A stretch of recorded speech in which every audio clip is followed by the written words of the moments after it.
Gue pernah mengalami posisi di mana kliennya kabur dan tidak dibayar.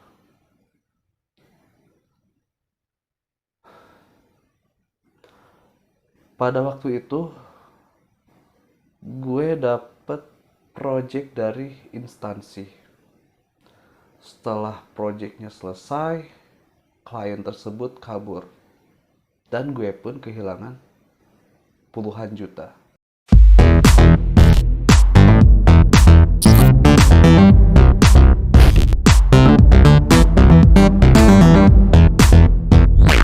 Banyak yang bercita-cita ingin menjadi programmer karena katanya programmer itu gajinya besar dan kerjanya enak di depan komputer terus.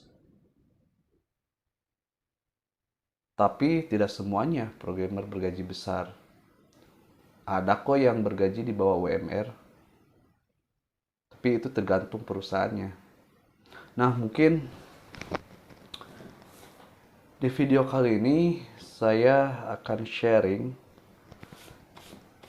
5 sisi tidak enaknya menjadi programmer single fighter atau yang kita sebut sebagai freelancer programmer. Yang pertama, klien kabur atau tidak dibayar. Gue pernah mengalami posisi di mana kliennya kabur dan tidak dibayar.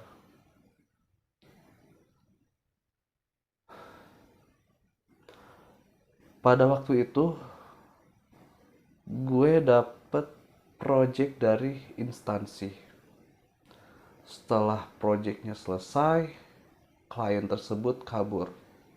Dan gue pun kehilangan puluhan juta.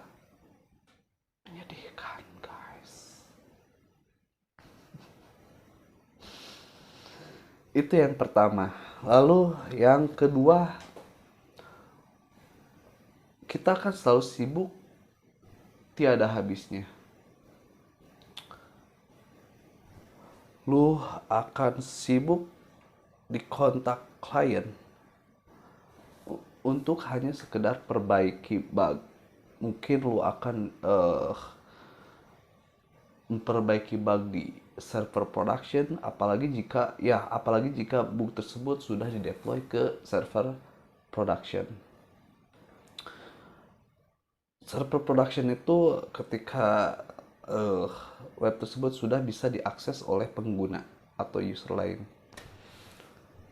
Ketika lu family time, mungkin lu akan merasa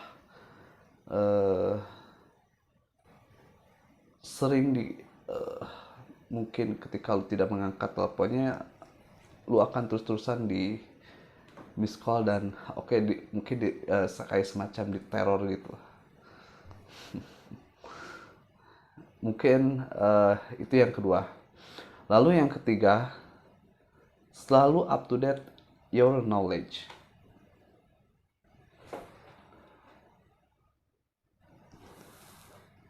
Upgrade knowledge itu sangat penting karena teknologi semakin hari semakin berkembang, dan jika lu tidak upgrade knowledge, lu tidak akan berkembang karena lu akan dituntut untuk mempelajari hal baru, you know. Kemudian yang keempat adalah lu bakal sering begadang. Lu bakal sering begadang karena ya mungkin ada deadline besok dan lu harus menyelesaikannya malam itu juga. Dan jika lu tidak menyelesaikannya, mungkin klien lu akan marah, atau yang lebih parahnya lagi, lu akan kehilangan project tersebut.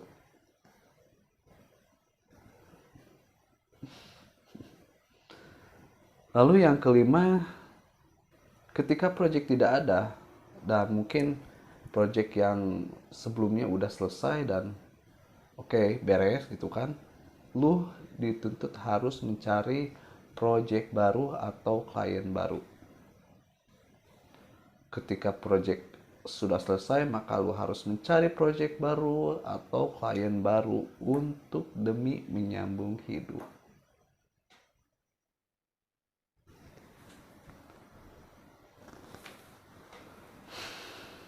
Gimana? Masih ingin menjadi programmer kah? Nah, mungkin itulah 5 sisi tidak enaknya menjadi programmer single fighter atau freelancer programmer. Jika kalian masih ingin melanjutkan cita-cita menjadi programmer, ya silakan. Itu pilihan Anda.